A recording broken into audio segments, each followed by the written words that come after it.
মামা করে জবাব তো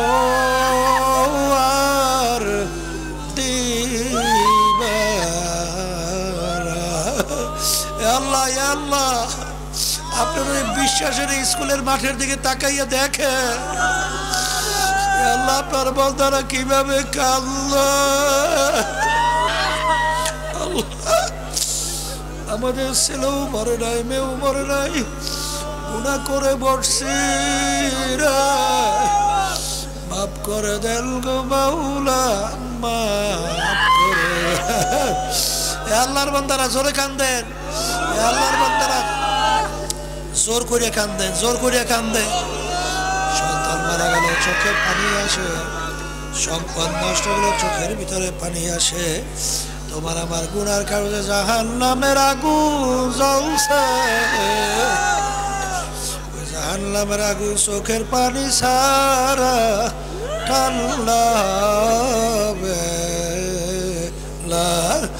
আল্লাহ যাদের উসিলায় মাহফিল হইল, বিশেষ করে আমার যুবক বাবারা, আল্লাহ আমার মুরব্বীরা যাদের সহযোগিতায় মাহফিল হইল, সবার উপরে খাস আমরা যারা মাহফিলে উপস্থিত হয়ে গেলাম, সবার উপরে খাস মেহেরবানি নাজেল করেন আল্লাহ। আল্লাহ আমরা হাত তুলছি জানি না এই উপস্থিত কার আম্মা, কার আব্বা, কার আত্মীয় স্বজন অন্ধকার কবরে শুয়ে আমাদের দিকে চাইয়ে রয়েছে। আমরা দোয়া করলাম দয়া মায়া করে আপনি তাদের কবরকে বেহেশতের বাগান বানাইয়া দেন আল্লাহ। বিশেষ করে ফিলিস্তিনি মুসলমানদেরকে হেফাজত করেন আল্লাহ। হুতি মুসলমান সহ তামাম দুনিয়া নির্যাতিত মুসলমানদেরকে আপনি হেফাজত করেন আল্লাহ। ইসরায়েল সহ যত জালেমরা জুলুম করতেছে ওদের নসিবে হেদায়েত থাকলে হেদায়েত দেন, নাহলে আপনি ওদেরকে ধ্বংস করে দেন আল্লাহ। আল্লাহ বাংলাদেশ ও তামাম দুনিয়ার ভিতরে আপনি শান্তির ব্যবস্থা করে দেন, ইসলাম মুসলমানদেরকে হেফাজত করেন। সুবহান রাব্বিকা রাব্বিল ইজ্জাতি আম্মা ইয়াসিফুন। আল্লাহ হককে আমাদের কাছে হিন্দুরা পর্যন্ত আলোচনায় পাইলাম তাদেরকে মহব্বত করে, পুরুষরা তো করি। এই কথাটা কিছুদিন কয়েক মাস আগে তারা আসছিল এবং খুব সাংঘাতিক তীক্ষ্ণতা সম্পন্ন ব্যক্তিত্ব। বাংলাদেশের নাম বললেছেন, নাম দরকার নেই, খুব বড় মাপের শিক্ষিত। ব্যারিস্টার ছিল কয়েকজন, সচিব পর্যায়ে ছিল কয়েকজন, সচিব পর্যায়ে একজন, এবং আরো বড় বড় ডিগ্রিধারী ছিল কয়েকজন। তো এরা বিভিন্ন দুনিয়ার দিক থেকে বড় চালু না, এবং অনেক মেধাবী না। ওরা এসে একেবারে সব হাইটে হাইটে বিভিন্ন কাজ, আমরা টেরও পাই না কোন সময় এই কাজ করছে। তা ওরা যখন এই মন্তব্য করছে, এক পর্যায়ে বলতেছিল আমাদের খুব বিরোধী ছিল এরা, বুঝছেন, খুব বিরোধী ছিল। তখন তারা বলতেছে যে আসলে আমাদের সম্পূর্ণ ধারণাই পরিবর্তন হয়ে গেছে। আলহামদুলিল্লাহ, আলহামদুলিল্লাহ। তো এই কথা শোনার পরে চরমনাই বাসীর জন্য দোয়া আসে না? আসতে কয় হুজুর খান আসে না? দোয়া চাইয়ে পাওয়া লাগে। এইসব কথা শুনলেই তো মনের খুশিতে দোয়া এমনি এসে যায়। এবং আজকে এখানে আসার পরে আপনাদের আন্তরিকতা, যুবকদের আন্তরিকতা, মুরব্বীদের আন্তরিকতা, আমি তো বাড়ির ছেলে, সবসময় আসা যাওয়া করি, এরপরেও তাদের যে তাপসা চক্কর দেখে আসলে যে খুশি লাগে, কি দরকার লাগে না? আলহামদুলিল্লাহ। আল্লাহ রাব্বুল আলামিন আমাদের এলাকার আমার ভাইদের, আমার মা বোনদের আল্লাহ ইজ্জত আরো বাড়াইয়া দেও এবং তাদের সব দিক থেকে আল্লাহ বরকত দান করুক। কামাই রোজগারের ভিতরে হালালে বরকত দান করুক। বিপদ আপদ থেকে আল্লাহ আমাদের সকলকে হেফাজতে রাখুক। তা যাই হোক, আমি যে কথা বলতে চাইছিলাম, কথা বেশি লম্বা বলবো না, আগেই বলছি সংক্ষেপ। কারণ আমাদের সিরিয়াজি সাহেব হুজুর বয়ান রেখে গেছে, ঠিক না? মুফতি ফজল করিম সাহেব হুজুর বয়ান রাখছে, আর ওলামা ইকরামরা বয়ান করছে। আমরা তো বয়ান সবসময় করি, শুনতেই তো থাকেন। তারপরে বসে বসে একটু বরকাতা বসছি, একটু আলোচনা করি। সংক্ষেপ কথার এতটুকুই, কোন সময় কোন কথা আসলে জেহেনের ভিতরে গাইতে যায় এটা তো বলা যায় না, যায় বলা যায় না।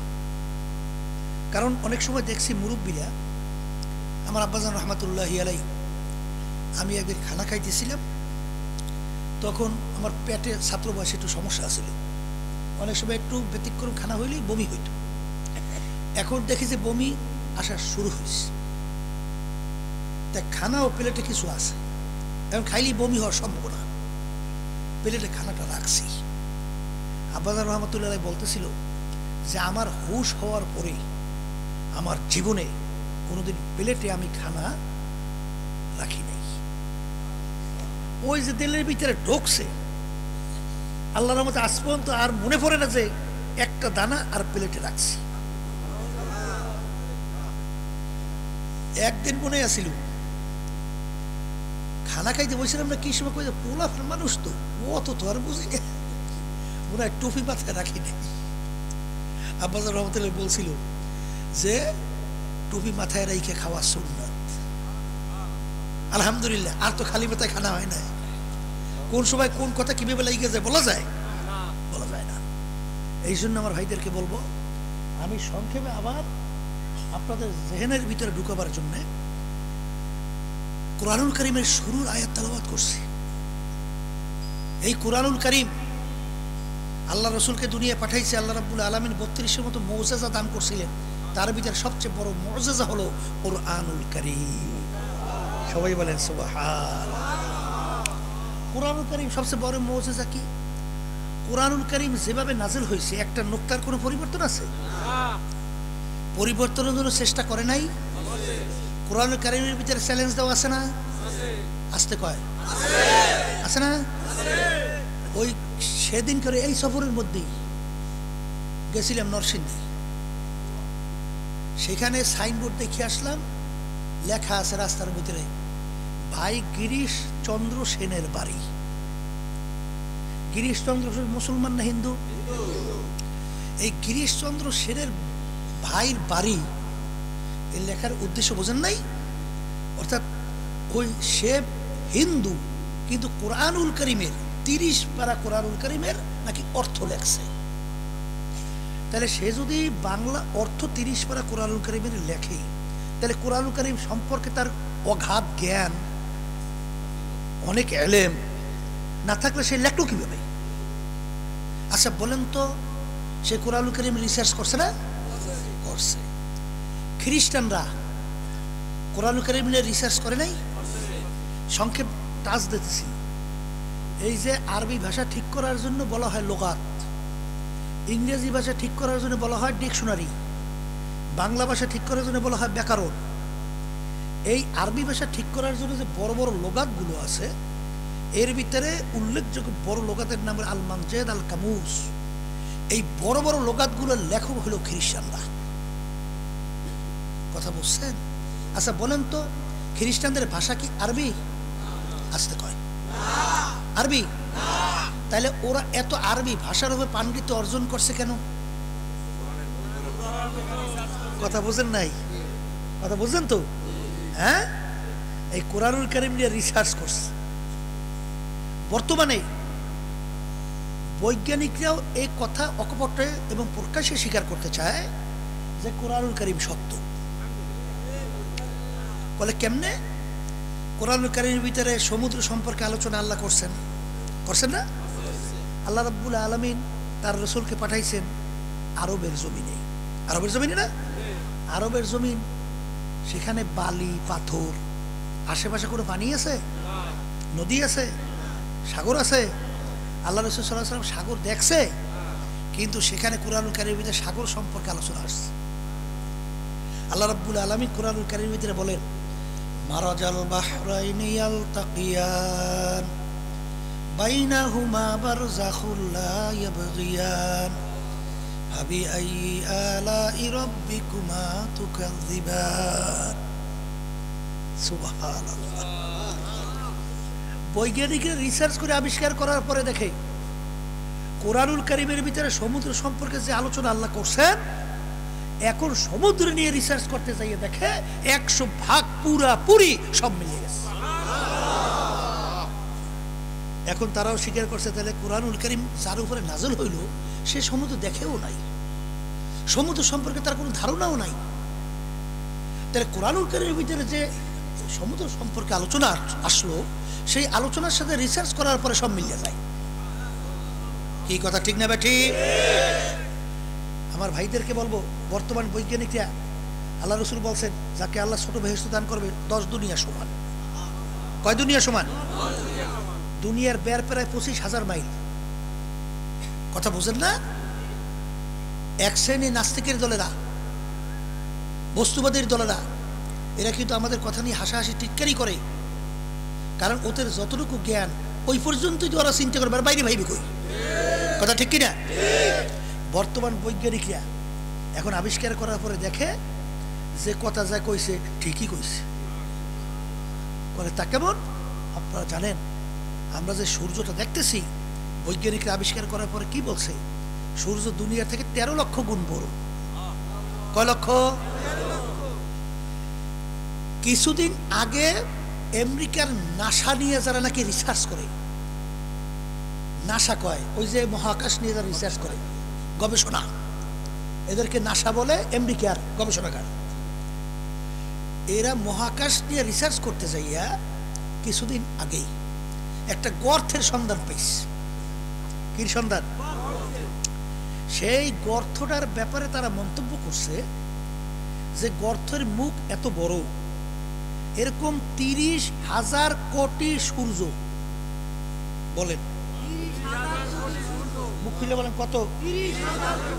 এরকম 30,000 কোটি সূর্য একসঙ্গে গর্তের ভিতরে ঢুকাই রাখা যায়। নাম রাখছে এই ব্ল্যাক হোল, অন্ধকার গুহা। বুঝছেন? এই নাম রাখছে। কিছুদিন আগে দেখছে, ছবিও দিয়ে দিচ্ছে। গর্তের মুখটা কত বড়? এরকম 30,000 কোটি সূর্য একসঙ্গে ঢুকাই রাখা যায়। আর একটা সূর্য বলছিলাম দুনিয়া থেকে কয় 13 লক্ষ গুণ বড়। এখন বলেন তো, তাও আবার বৈজ্ঞানিকরা বলতেছে এও বলে ছোট গর্ত আসছে বলে বড় গর্তের সন্ধান পাওয়া যায়। আল্লাহ রাব্বুল আলামিন যদি ঘোষণা করতেন যাকে আমি ছোট বেহেশত দেব 100 দুনিয়ার সমান, মালিকের জায়গা আছে না নাই? আছে, আছে। তোমার আমার বেনের ভিতরে তো একটা সীমাবদ্ধতা আছে। তুমি আর আমি অত দূর মাইলে পাবো কই? পাওয়া সম্ভব? এক কথায় আমি বুঝাতে চাই যে বর্তমানে আধুনিক যুগে, এই যেটাকে বলা হয় আবিষ্কারের অত্যাধুনিক শেষ যুগে, কোরআনুল কারীমের ভিতরে এখনো চ্যালেঞ্জের আয়াত আছে। কোরআনুল কারীমের ভিতরে চ্যালেঞ্জের আয়াতের ব্যাপারে ওরা যদি চ্যালেঞ্জে টিকতে পারতো, তাহলে মুসলমানদের অস্তিত্ব তামাম দুনিয়া থাকতো। কিন্তু আজ পর্যন্ত চ্যালেঞ্জের মোকাবিলায় আসতে গেছে পারছে। কিন্তু যখনই যারা রিসার্চ করে কালিমা পড়ে মুসলমান হয়। জানেন তো, আবার স্মরণ করে দেওয়ার জন্য বলছি, আমাদের পাশের রাষ্ট্র যে ভারতে শিব শক্তি মহারাজ, বর্তমানে তো এক শ্রেণী আমার বাজানরা আছে ক্ষমতার জন্যে, সম্পদের জন্যে, সম্মানের জন্যে ইমান রাত্র দিনে বিক্রি করে। আমাদের এলাকায় 2-1 জনের কথা আমি শুনছি, আল্লাহ মাফ করুন, আছে না? আচ্ছা, আফসোস 100 টাকা, 200 টাকা, 500 টাকা, 1000 টাকা এর বিনিময় বলে ইমান বিক্রি করে এই লাইনে লাইনে হাঁটে। আমি আমার বাজানদেরকে জিজ্ঞেস করছি, ভালো 1-1.5 কেজি একটা ইলিশ মাছের দাম তো 5,000 টাকা। 5,000 টাকা ইলিশ মাছ কিন্তু বাংলাদেশে বিক্রি হয়েছে। কিন্তু আফসোস, তোমার ইমানের মূল্য একটা ইলিশ মাছের দামও হয় নাই, একটা মুরগির দামও হয় নাই, একটা ছাগলের দামও হয় নাই, একটা গরুর দামও হয় নাই। এই জন্য আমার বাজানদেরকে বলবো, পর্দালে মা বোনদেরকে বলবো, যেই কথা বলতে চাইছিলাম, কোন কথায় জানি গেলাম না। এই যে ভারতের পাশের রাষ্ট্র শিব শক্তি মহারাজ, শুনছেন দুনিয়ার দিক থেকে, অর্থের দিক থেকে শত শত কোটি টাকার মালিক ছিল। বিদ্যা বন সহ 3টা আশ্রমের মালিক ছিল। শিক্ষার দিক থেকে 12টা ভাষায় ডক্টরেট ডিগ্রি ছিল। সম্মানের দিক থেকে প্রায় 70 কোটি কম বেশি হিন্দু ধর্মীয় ভগবান মাইনা তার সামনে হাত জোড় করে নমস্কার দিত। এই ছিল তার ধর্মীয় সম্মান। সেই লোক কিন্তু রিসার্চ কইরা কালিমা পড়িয়ে মুসলমান হয়ে গেছে। সম্মানের অভাব আছে, সম্পদের অভাব আছে, এই শিক্ষার অভাব আছে, সেও রিসার্চ করে কি হয়। এরশাদ সাহেব যখন প্রেসিডেন্ট ছিল, বাংলাদেশে আসছিল, অনেক মুরব্বীরা দেখছেন, নাম রাখছিল ডক্টর ইসলামুল হক। পরে মালয়েশিয়া চলে গেছিল, পরবর্তীতে হায়াত শেষ, দুনিয়া থেকে বিদায় নিয়ে কবর চলে গেছে।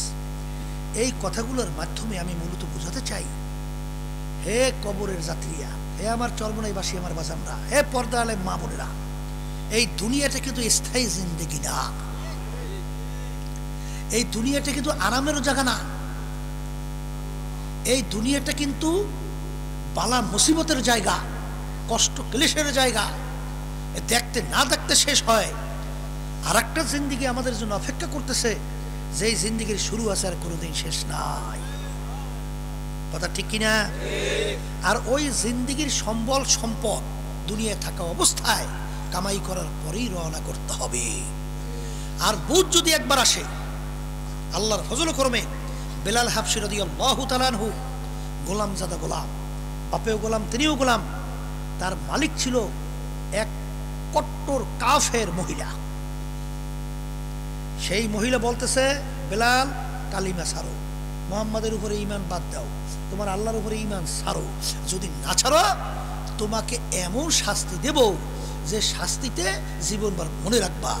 বেলাল হাবশী রাদিয়াল্লাহু তাআলা আনহু, আপনারা জানেন যে একদিন তার পিঠের থেকে কাপড় উঠে গেছে, দেখে পিঠের ভিতরে গর্ত গর্ত দেখা যায়। কিসের গর্ত? পিঠের ভিতরে গর্ত কিসে? বলছিল যে আমার মালিক কাফের, সে আমাকে ঈমান মুখ থেকে সরাবার জন্য, ঈমান থেকে এই দূরে রাখার জন্য জ্বলন্ত আগুনের আংটা, সেই আংটার উপরে আমার অব্বুর করিয়া শোয়াইয়া, আবার বুকের ভিতরে পাথর চাপা দিয়া এই রোদ্রের ভিতরে ফেলাইয়া রাখছে। আর ওই আগুন কেউ নিবে নাই, আমার শরীরের গোশত রক্ত এইটা পুইরিয়া তারপর ওই আগুন নিভছিল, সেই গর্তগুলো আমার পিঠে ভরে রয়েছে। কিন্তু তারপরও তার জবান থেকে বের হয়েছে, আহাদ, আমার আল্লাহ এক, আমার আল্লাহ এক। এই ছিল ঈমানের অবস্থা, এই ছিল বুঝের অবস্থা। আর বর্তমানে এক শ্রেণী আমার বাজানরা মুসলমানের ঘরে জন্মগ্রহণ কইরা তাদের কালচার কেমন জানি বিজাতিদের কালচারে তারা অভ্যস্ত হইতেছেন।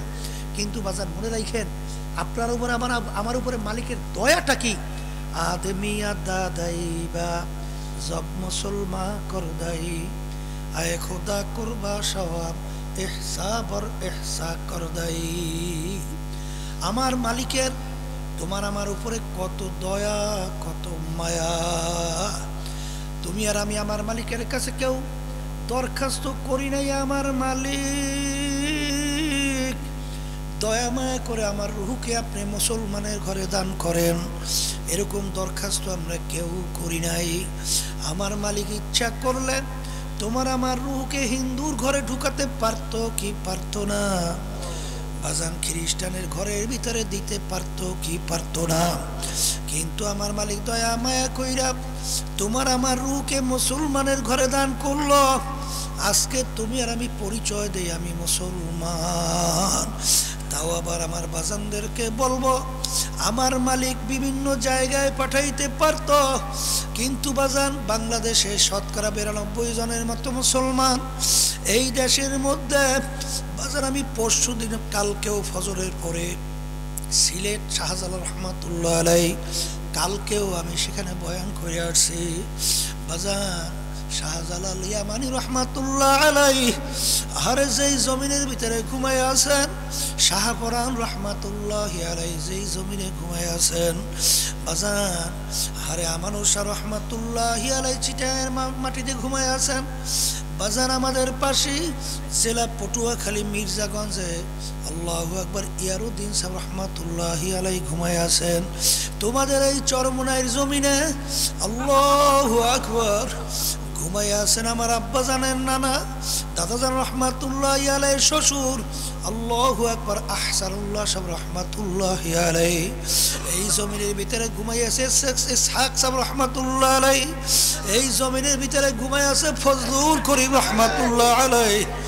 বাজান আল্লাহর কুতুব ফজল করি রহমাতুল্লাহি আলাইহি ইন্তেকালের পরে অনেক বিভিন্ন বড় বড় নেতারা বলছিল যে আমরা দক্ষিণ অঞ্চলে এমন এক গাছ, এমন এক খুঁটি হারাইলাম, যেই গাছের ছায়াতলে আমরা থাকতাম, যাদের কারণে আল্লাহ রাব্বুল আলামিন বড় বড় বিপদ থেকে আমাদেরকে হেফাজতে রাখতেন।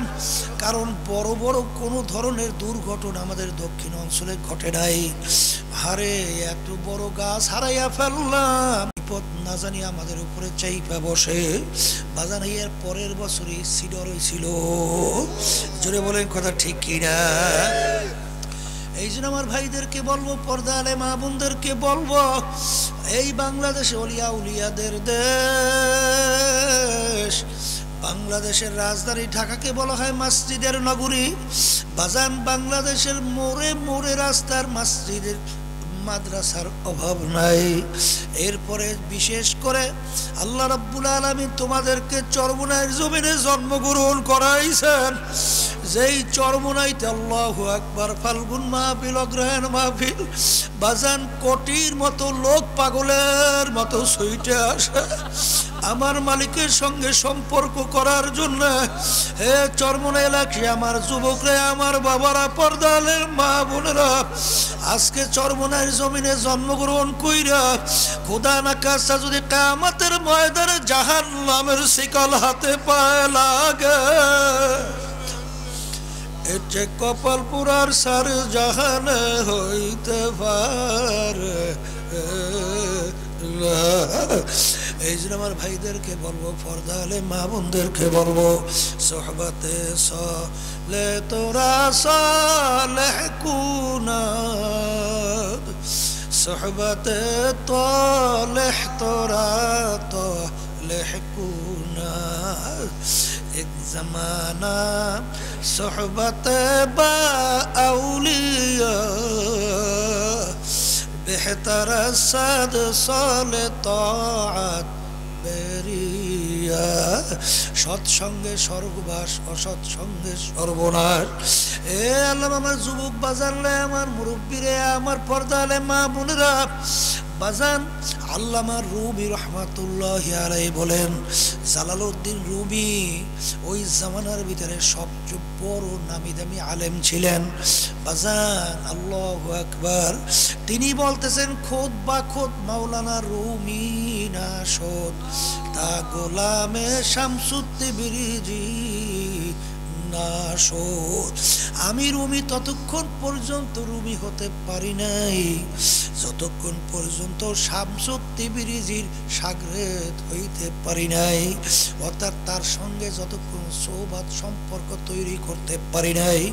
এ আল্লাহর বান্দারা, তোমাদের এই মাটির সন্তান ইসহাক স্যার রহমাতুল্লাহ আলাইহি, তিনি যখন আল্লাহু আকবার কারি ইব্রাহিম স্যার রহমাতুল্লাহ আলাইহি তার সঙ্গে সম্পর্ক তৈরি করলেন, বাজান তারপরে এই দাম আল্লাহ তাকে দান করলেন।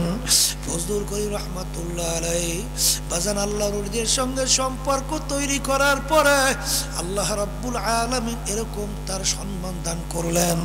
এই জন্য আমার ভাইদেরকে বলবো, পর্দা আলে মা বোনদেরকে বলবো, বাজান চরমোনাইতে আমরা যারা আছি, আল্লাহর ফজল ও করমে দেখা যাবে অনেক আলেমরা অনেক সময় দিনের ব্যাপারে যত জ্ঞাত তার চেয়ে অনেক জ্ঞানী আমাদের এলাকার সাধারণ লোক আল্লাহর ফজলে।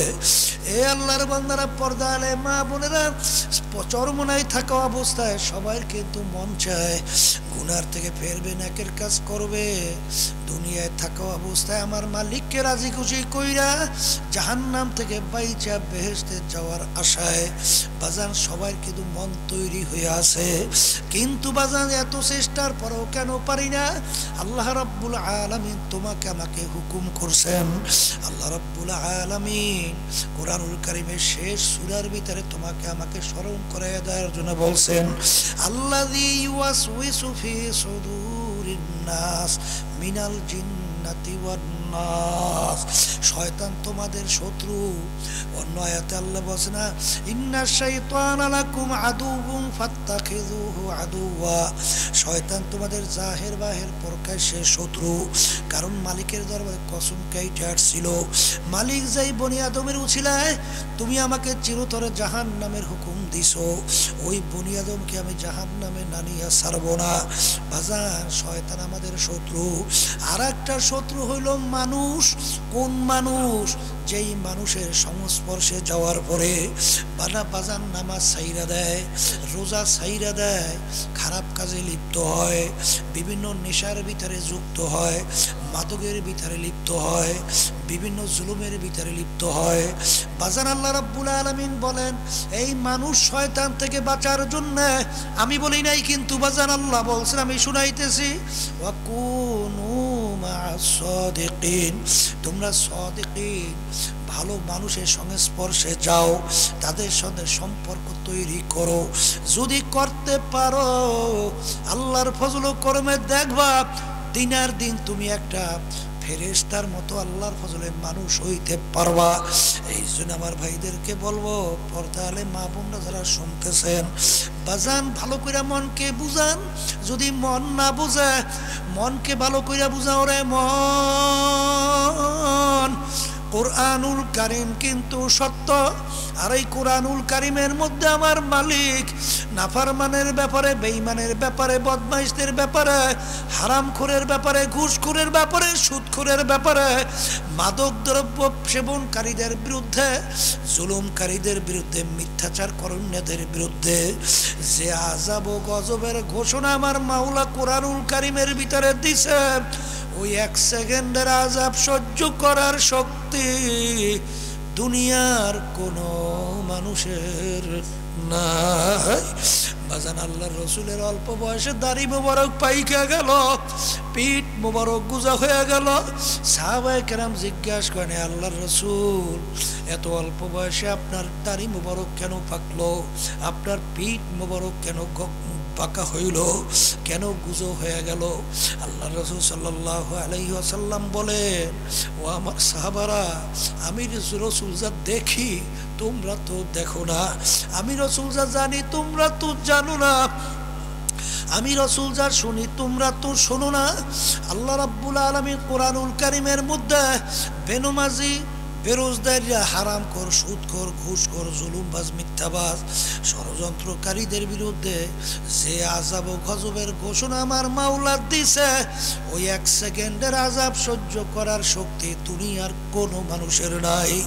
আমার উম্মতেরা কিভাবে জাহান্নামের আগুনে জ্বলবে, এই চিন্তায় চিন্তায় আমি রসুলের দাড়ি পাইকা গেল, পিঠ গুজা হয়ে গেল। আরে এ চরমনাইবাসী আমার বাবারা, আমার দাদা জান রহমাতুল্লাহ আলাইহি তোমাদের পিছনে চিল্লাইতে চিল্লাইতে কবরে চইলা গেছে। আমার আব্বা জান রহমাতুল্লাহ আলাইহি চিল্লাইতে চিল্লাইতে কবরে চইলা গেছে। আমার এখনো মনে আছে যখন রাস্তাঘাট ভালো ছিল না, বাজান বৃষ্টির ভিতরে আব্বাজান রহমাতুল্লাহ আলাইহি রোজা রাইখা হাইটা হাইটা চরমনার বিভিন্ন মসজিদে যাইয়া যাইয়া তোমাদেরকে আহ্বান করছে, বাজান আসো আসো।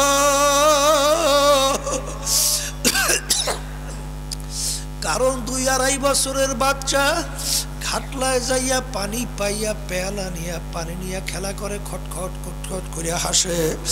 বাহারে ঘাটলায় আর কোনো লোক নাই, বাচ্চা তো পানির খেলার মজা পাইছে, পানির পাশ থেকে আসতে চায় না, খেলে আর খটখট করে হাসে। ওদিকে একটা বুঝদার মানুষ যখন ঘাটলার পাশ থেকে রওনা করবে, জিব্বায় কামড় দিয়া দৌড় দিয়া যাইয়া বাচ্চাকে ধরে। বাজান বাচ্চার যখন পানির খেলার মজা ছুইটা যায়, বাচ্চা তাকে লাথি মারে, কামড় দেয়, জোরে চিল্লায় লাথি মারে, পানির পাশ থেকে বাচ্চা যাবে না। আর বুঝদার ডাক দিয়ে বলে, বাচ্চারে বাজান তুমি তো বোঝো না, পানির খেলার মজা ভাইয়া পানির পাশ থেকে যাইতে চাও না, কিন্তু এই পানি নিয়ে খেলতে খেলতে খোদা না কাস্তা তুমি যদি একটু ঘুরাইয়া পানির মধ্যে পইরা যাও বাজার আর তো বুঝি কোনো দিন ওঠবা না। এই যে আমার ভাইদেরকে বলবো, আমার বাজানদেরকে বলবো, পর্দালে মা বোনদেরকে বলবো, আমরা ওলামায়ে কেরাম বাজান কোরআন এবং হাদিস অনুযায়ী দেখতেছি এক শ্রেণী আমার চরমনে এলাকাবাসীরা আজকে আনন্দ ফুর্তিতে মজা পাইয়া, চিত্ত বিনোদনে মজা পাইয়া, গান বাজনা বেহায়াপনায় মজা পাইয়া, ছেলেরা মেয়েদের সঙ্গে আড্ডায় মজা পাইয়া, মেয়েরা ছেলেদের সঙ্গে আড্ডা মজা পাইয়া, বিভিন্ন দলের নেতৃত্বের সঙ্গে জড়াইয়া মাতুকবাড়ি করতে মজা পাইয়া বাজান বিভিন্ন কায়দায় ওই পানির পাশে বসে পেলা নিয়ে পানি নিয়ে খেলা করে। ওদিকে আমার মাওলার হুকুম অনুযায়ী আজরাইল আলাইহিস সালাতু ওয়াস সালাম হাত পাইতে দাঁড়াইয়া অপেক্ষা করতেছে। যখন আমার মালিক বলবে আজরাইল ধর, ওই অবস্থায় যদি ধইরা বসে, ওই অবস্থায় যদি তুমি চিরতরে চক্ষু বন্ধ হইয়া যায়, এখন দুনিয়ার দিকে তাকাইয়া দেখো সব তোমার পর হইয়া যাবে, এখন তোমার কেউ আপন থাকবে না। এই জন্য আমার ভাইদেরকে বলবো, পর্দালে মা বোনদেরকে বলবো, ওই কোরআনুল কারীম থেকে আমি তোমাদেরকে শুনাই বাজান। আজকে বিভিন্ন দলের পিছনে যারা পড়ছেন, দুনিয়ামুখী দলের পিছনে, আমার কেউ রাগ কইরেন না, আমরা শুনাই মানবেন কিনা জানি না। আমার মালিক কোরআনুল কারীমের ভিতরে বলেন ইয়াউমা নাদউ কুল্লা উনাসিম বিইমামিহিম, কিয়ামতের ময়দানে আমার মালিক প্রত্যেকটা মানুষকে তার দলের নেতা নেত্রীর সঙ্গে ডাকবে। ডাইকে আমার মালিক বলবেন তোর দলের নেতা নেত্রী যেদিকে যায় ওদের পিছনে পিছনে সেই দিকে চইলা যা। এক কথায় আমার মালিক বলছেন তোর নেতা নেত্রীর যেখানে জায়গা তোরও সেইখানে জায়গা। এই জন্য আমার বাজানদেরকে বলবো, কিয়ামতের ময়দানে এক শ্রেণী বাজানরা উঠবে, আমল নামায় গুনাহ পাহাড় পরিমাণ, জিনার গুনাহ, কুফরির গুনাহ। বাজান বর্তমানে বাংলাদেশের মধ্যে যে শিক্ষা সিলেবাস চালু করা হইল, সেখানে ট্রান্সজেন্ডার ঢুকাইয়ে দেওয়া হইল। ট্রান্সজেন্ডার কোনটা? অর্থাৎ বাজার যেটা বিজাতিরা, যেটা আল্লাহু আকবার নাস্তিকদের কাজ, অর্থাৎ পুরুষে পুরুষে বিবাহ, জোরে বলেন নাউজুবিল্লাহ। মেয়ে মেয়ে বিবাহ, অর্থাৎ মেয়ে মনে করবে আমি পুরুষ, সে পুরুষ হইয়া যাবে, আবার ছেলে মনে করবে আমি মেয়ে, সে মেয়ে হইয়া যাবে। এক কথায় আল্লাহ যে বলছেন উলাইকা কাল আনআম বালহুম আদাল, এক শ্রেণী মানুষ চতুষ্পায় জানোয়ারের মতো। এরপরে আল্লাহ বলেন না, তার চেয়েও খারাপ। বাজান আপনাদের এলাকার ভিতরে গরু আছে না, এক পুরুষ গরু মেলামেশা করে, এরকম কোন জায়গায় দেখছেন? পুরুষ কুত্তা মেলামেশা করে এরকম কোন জায়গায় দেখছেন? আর বর্তমানে আমাদের দেশে কি হলো, এই দেশের ভিতরে শিক্ষা সিলেবাসের মধ্যে ট্রান্সজেন্ডার ঢুকাইয়া দিয়া আজকে পুরুষে পুরুষের সমকামিতা বাস্তবায়নের চেষ্টা চলছে। এরপরে এক শ্রেণী আমার বাজানরা সেই দলের সঙ্গে জড়াইয়া বিভিন্ন কায়দায় মাতুকবাড়ি সরদারি করো, কিন্তু বাজার মনে রাখো তোমার 1000 লক্ষ রাকাত নামাজ, তোমার 10-12 হজ, তোমার অন্ন দান সৎকার কোনো মূল্য নাই। কারণ আমার মালিক বলছেন আল্লাহু আকবার ইয়াউমা নাদউ কুল্লা উনাসিম বিইমামিহিম, কিয়ামতের ময়দানে আমার মালিক প্রত্যেকটা মানুষকে তার দলের নেতা নেত্রী সঙ্গে ডাকবে। বাজান আমি তোমাদেরকে অনুরোধ করলাম, পাও দইরাও আমি অনুরোধ করছি, বাজান কোরআনুল কারীমের আয়াত শুনাইলাম, এখন কি করবা তুমি জানো? আল্লাহ আমাকে আমাদের সবাইকে জানো আল্লাহর হুকুম মাইনা আল্লাহ, তারপর আল্লাহ রসুলের তরিকা অনুযায়ী চইলা দুনিয়া থেকে বিদায় নেওয়ার তৌফিক দান করেন, আল্লাহুম্মা আমিন।